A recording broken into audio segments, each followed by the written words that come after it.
ধরা পড়ল। আব্দুল্লাহ ইবনে হুযাফা রাদিয়াল্লাহু তাআলা আনহুকে বাদশা মহোদয় ডাকলেন, বললেন এই সাহাবায়ে কেরামদের মধ্যে কে সেনাপতিটাকে আমার কাছে নিয়ে এসো। কোন মতে তার ইমাম থেকে তাকে সরানো যায় কিনা সেই ফিকির করা দরকার। কারণ রোম সম্রাটের বিরুদ্ধে যে ব্যক্তি জিহাদ ঘোষণা করে, বুঝতে হবে এই ব্যক্তিটা সাধারণ কোন ব্যক্তি নয়, ব্যক্তিটা অনেক দামি ব্যক্তি। আল্লাহর নবীর সাহাবীদের সেনাপতি ছিলেন আব্দুল্লাহ ইবনে হুযাফা। রোম সম্রাট তাকে ডাক দেয়া কয়ে, শোনো, তোমাকে দেখে আমার পছন্দ হয়েছে, তোমার চেহারাও সুন্দর, তোমার সমস্ত কিছু ভালো, তোমার সাহস অনেক অনেক বেশি, যার কারণে রোম সম্রাটের বিরুদ্ধে জিহাদ করার জন্য আসছো। তোমাকে আমি একটা অফার দেই, একটা কথা শুনবা।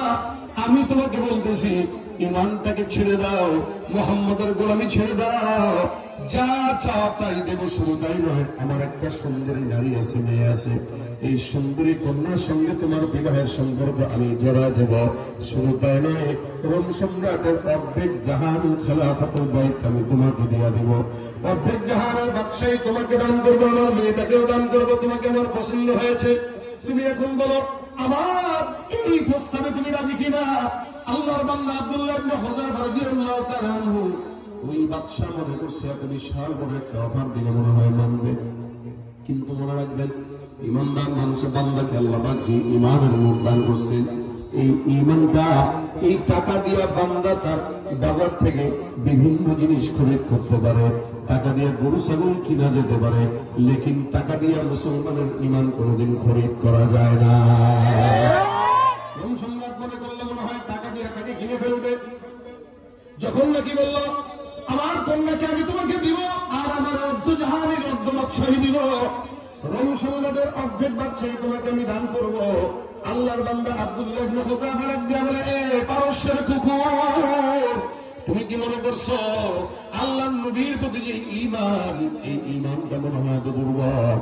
এই জমিনের মধ্যে 100 বার যদি হায়াত পাই, 100 বার আমি আল্লাহর জন্য, নবীর জন্য শাহাদাত বরণ করতে রাজি, তোমার ঈমান কারোর কাছে দিতে রাজি নয়।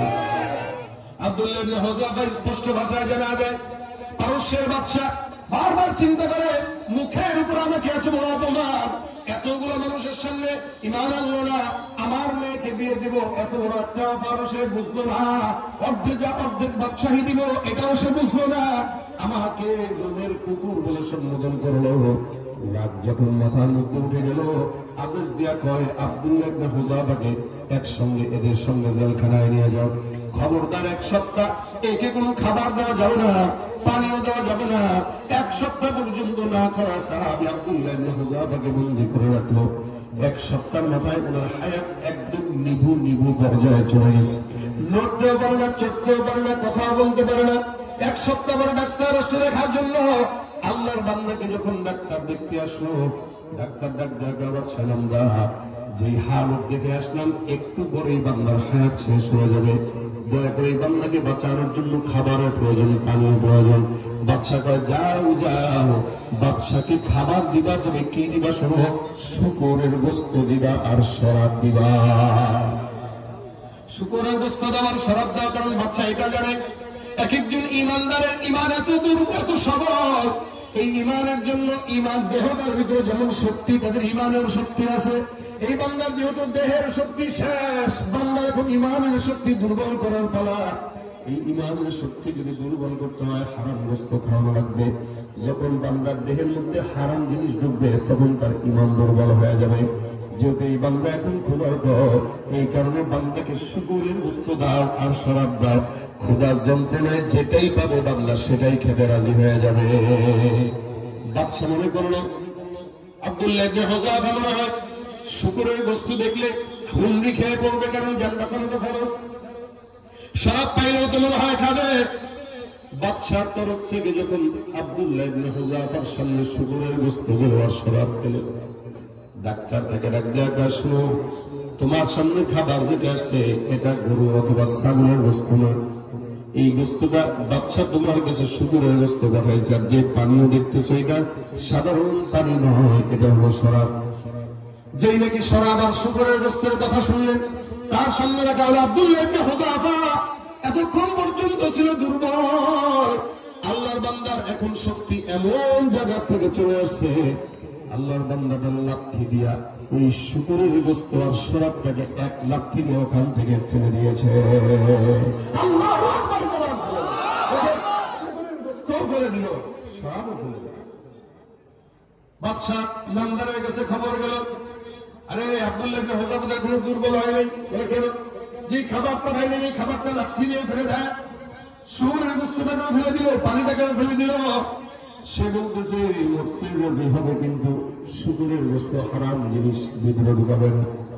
অথচ এই সাহাবা মাইনের দল এক সময় শুকরের গোস্ত খাইত, হারামও খাইত। ইসলামের আলোর মধ্যে যখন আসছে এমন ভাবে ছাড়ছে, মরতে রাজি হয়েছে, কিন্তু সে হারাম জিনিসের গায়ে হাত দিতে রাজি হয় নাই। মক্কায় যখন শরাবটা আল্লাহ নবী সাল্লাল্লাহু আলাইহি ওয়াসাল্লামের উপর যখন শরাবের আয়াত নাযিল হইল যেগুলো হারাম, ويسألونك عن الخمر والميسر قل فيهما اسم كبير ومنافع للناس يا أيها الذين آمنوا اجتنبوا এ বান্দারা তোমরা বেঁচে থাকবা কোত্থেকে বলে আনিল খামরি ওয়াল মাইসির ওয়াল আনসাব, তোমাদের উপর হারাম করা হলো মদ জুয়া, এগুলো তোমরা হারাম, যেহেতু তোমরা এগুলো থেকে দূরে থাকো।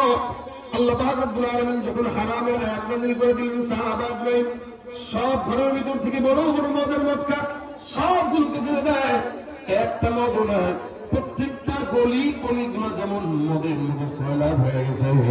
এই যে ফেলছে মরণ পর্যন্ত কোন বান্দার মদের মধ্যে হাত দেয় নাই।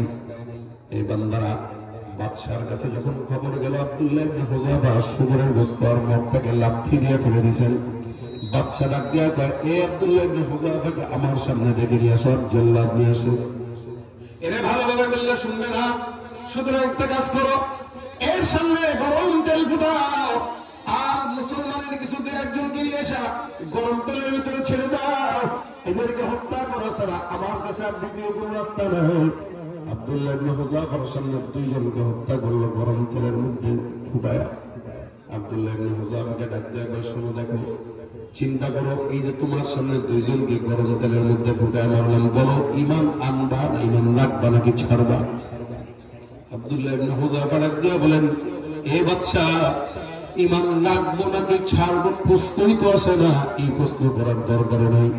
আল্লাহ পাক হায়াত দিয়েছে, একটা হায়াত দিয়েছে, ইমানের হায়াত দিয়েছে। ইমানদার মরে একবার, তবে বারবার মরে না। ইমানদার মরে একদম বুকটা উঁচু করে বিড়ালের মতো নয়, বরং সিংহের মতো মরে, আর সিংহের মতোই বাঁচে। আমাকে আল্লাহ পাক ইমানের দৌলত দান করেছেন। যেই জনকে তুমি হত্যা করলো তারা আল্লাহর সঙ্গে এখন দিদার হয়ে গেছে অলরেডি। আমার আল্লাহ পাক রব্বুল আলামিন বলেন, তোমরা এদেরকে মৃত বলো না, এরা যারা আল্লাহর রাস্তায় শাহাদাত বরণ করে ইমানটাকে নিয়ে, এগুলো মরতে দেরি, লেকিন আল্লাহর সঙ্গে দিদার হতে দেরি হয় না। সাহাবী আব্দুল্লাহ ইবনে হুযাফার করা হয়ে গেছে। বাদশা ডাক দিয়া বলতেছে, এবার আব্দুল্লাহ ইবনে হুযাফাকে গরম তেলের ভিতরে ফুটাও, একে এছাড়া আর কোনো দ্বিতীয় রাস্তা নাই। আব্দুল্লাহ ইবনে হুযাফা রাদিয়াল্লাহু তাআলা আনহুকে গরম তেলের মধ্যে যখন ফুটাবে, আব্দুল্লাহ ইবনে হুযাফা পাতিলের সামনে থেকে সামনে যারা দাঁড়ানো আর কান্নাকাটি করতেছে। বাদশা মহোদয় ডাক দিয়া কয়, মনে হয় আল্লাহ বান্দাটা ভয় পেয়ে গেছে, আমার কাছে নিয়ে আসো, কারণ ইন্তেকালের আগে চোখের পানি আমার ভালো লাগতেছে না। বাদশার সামনে আব্দুল্লাহ ইবনে হুযাফাকে নিয়ে আসা হলো।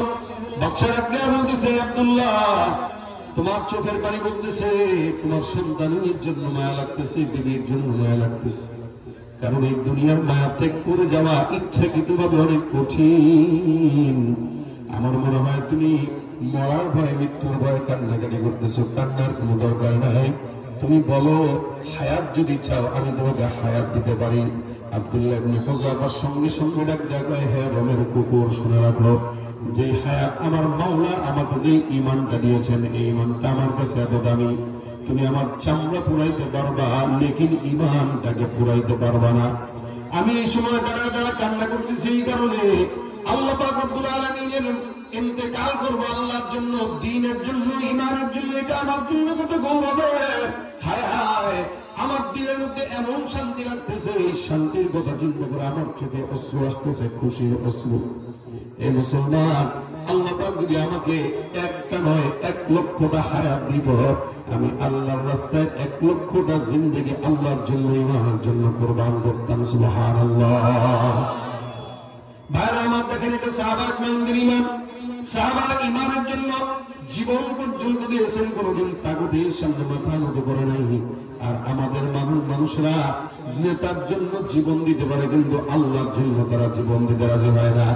নেতার পিছনে একটা কাপ চা খাওয়ার জন্য দৌড়ায়, 100 টাকার নোট বান্ডিলের জন্য দৌড়ায়, কিন্তু আল্লাহর জন্য, ইসলামের জন্য, খেলাফতের জন্য, সুন্নতের জন্য তারা দৌড়াইতে পারে না।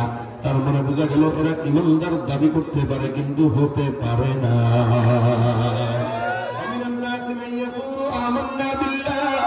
মানুষের ভিতরে একদল থাকবে যারা বলবে আমরা আল্লাহর প্রতি ঈমান আনলাম, ওয়াবিল ইয়াউমিল আখির, আখিরাতের উপর ঈমান আনলাম, কিন্তু আল্লাহ বলতেছেন ওমা হুম বিমুমিনিন। আল্লাহ পাক বলেন এরা একটাও ঈমানদার নয়, একটাও মুমিন নয়। মনে রাখবেন, ঈমানদার তার ঈমানটা সবচেয়ে বড় অস্ত্র। আচ্ছা, মুসলমানের কাছে টাকা নাই, সম্পদ নাই, অস্ত্র নাই, কিন্তু ঈমানের অস্ত্র বড় অস্ত্র, ঠিক কিনা? দেখছেন না বিডিআরদের সাথে ওই যে বর্ডারে যুদ্ধ করতে গেছে লাঠি নিয়ে, ওই ওদের কাছে অস্ত্র আর এর কাছে একটা লাঠি।